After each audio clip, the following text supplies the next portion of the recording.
Hi class, my name is Rebecca Pastel Harding. This is my midterm video 1 for WST 460, Women in the Body for fall 2015. My topic will be about the desiring body. This will include what is improper sex and desire and what is proper sex and desire. I'll also talk about why we think the way that we do. Why, as a society, do we feel the need to put a stigma on what is improper and proper sex? And is this a natural process, or is this something that we think through society, it's socially constructed? First, I'm going to go ahead and talk about some history about sex. I'll go into a little bit in Gail Rubin's book, Thinking Sex, and what she kind of talks about a little bit. Just a little overview of the history of sex. So, first off, in her book, she starts out in the 19th century. It talks about England and the United States, and talking about these political campaigns that they were throwing that were including these vices. These vices included eliminating prostitution, discouraging masturbation, and encouraging chastity. With that being said, it seems like these vices left an imprint in Western culture and society today, and kind of gives us a view on how we look at sex, our attitudes towards sex, and what we might think is wrong and right, or improper and proper. So, during the 1950s, masturbation and prostitution weren't so much the topic. It was more focused on homosexuality and how they were considering homosexuality a type of sex offender, and how these homosexuals were being discriminated on. They were losing their jobs, and it was just a really hard time for them. So this has been going on since the 1950s. It wasn't until the 1970s when things started to turn, and it was a better shift towards the view on homosexuality. Still to this day, it's still very controversial in politics and in religion and society, but I think it's starting to get a little bit better. Let's also talk a little bit about religion. Some religions believe that sex is only meant for procreation. It's meant between a man and a woman. They're meant in a marriage, and they're meant to procreate. And that's it. It's considered sinful if it's for anything else. So I feel that people who think like this, anything outside their norm may be considered improper and bad and feel unnatural. It also talks a little bit about, in her book, about some taboos and how sex laws were made, they were set after biblical pronouncements, and such like things like incest, bestiality, and homosexuality. I think the 2 out of the 3, bestiality and incest, are still considered improper in most societies. It seems like in Western culture and society, we view sex as dangerous, destructive, and bad. So Gail Rubin, she talks about the sex system. It's a hierarchical system of sex value. This is kind of what it looks like. So there's different spectrums. On the higher end of the spectrum, which would be good, proper, natural sex, it is heterosexual, marital, monogamous, reproductive sex. This is anything that is considered proper, I guess, in the system. Anything on the lower end of the spectrum, which would be considered improper or abnormal, unnatural, or bad, this would be homosexuality, unmarried, promiscuous, people who are not looking to procreate, kind of sex. On the way lower end of the spectrum, the most despised sexual cases are fetishes, transvestites, transgenders, sex workers, anything in the porn industry. These were all considered absolutely bad, improper sex. So, with that being said, I'll talk a little bit about the improper sex. I feel that religion plays a huge part in why people may think that things are improper when it comes to sex. Especially if people are thinking that sex is only between a man and a woman and it's meant to procreate.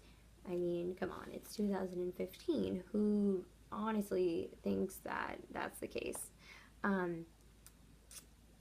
Also, on the subject of homosexuality, there's actually conversion therapy groups who are Christian-based sometimes, more on the religious side.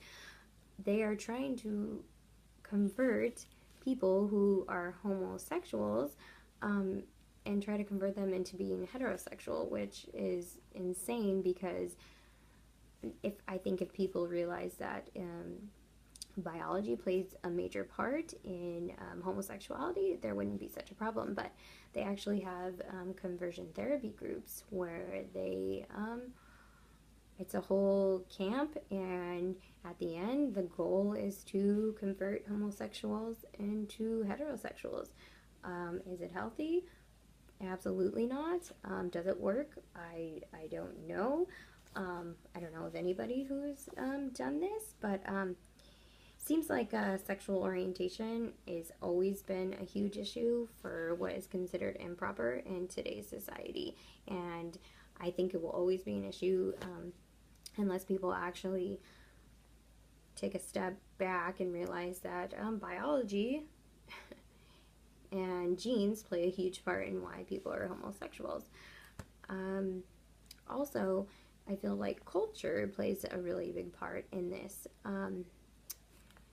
Maybe people who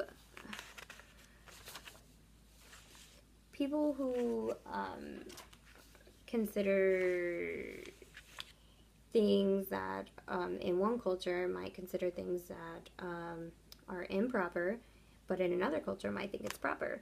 So for homosexuality, they might hang out with, or they might live in a city where it is proper and it's okay to be homosexual. And if they go to a different city that may not think of homosexuality as proper, they will be considered unnatural and bad and improper and may even be discriminated on. So that's huge.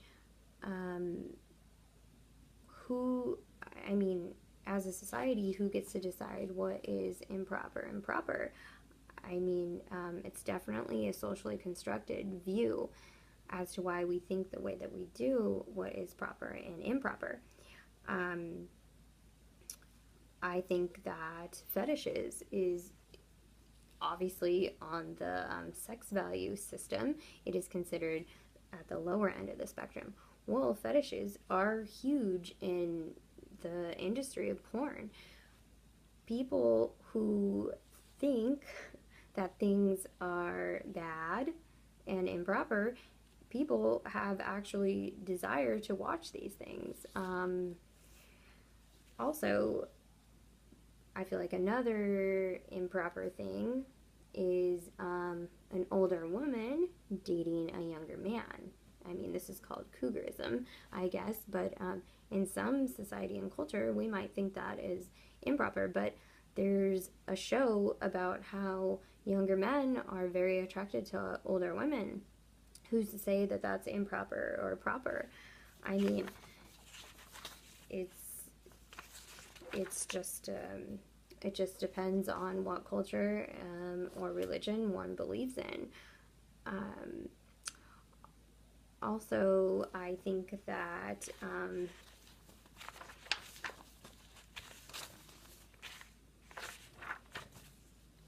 I feel that with it's just people don't understand that our society tends to judge others because it's something that they're not interested in, and that's our biggest problem in society, is that just because one white person thinks it's wrong and another person thinks it's right, we shouldn't judge them. It's basically just because they do something that you don't like, it doesn't make it repulsive, bad, or immoral. It's just who they are as a person. And anybody can take place in improper and proper sex. It's just a matter of how you're being judged. I feel that as a society as a whole, mostly improper sex as a whole that everybody in society would agree on is that incest, bestiality, child pornography, anything that has to do with a child and sex, in our culture, Western society culture, is definitely considered improper. And I think as a whole, everybody would think that. But I feel that homosexuality, transgenders, fetishes, the porn industry, I feel like all of these may be considered improper to another culture, but may not be to others. So I feel that we should not judge, and nobody should judge the way that we view sex. So what is considered improper to one may be considered proper to the other. What is considered proper to one may be considered improper to the other. So I hope that kind of wraps up what I was thinking of the desiring body. Hope I didn't babble on. All right, thanks guys. Bye.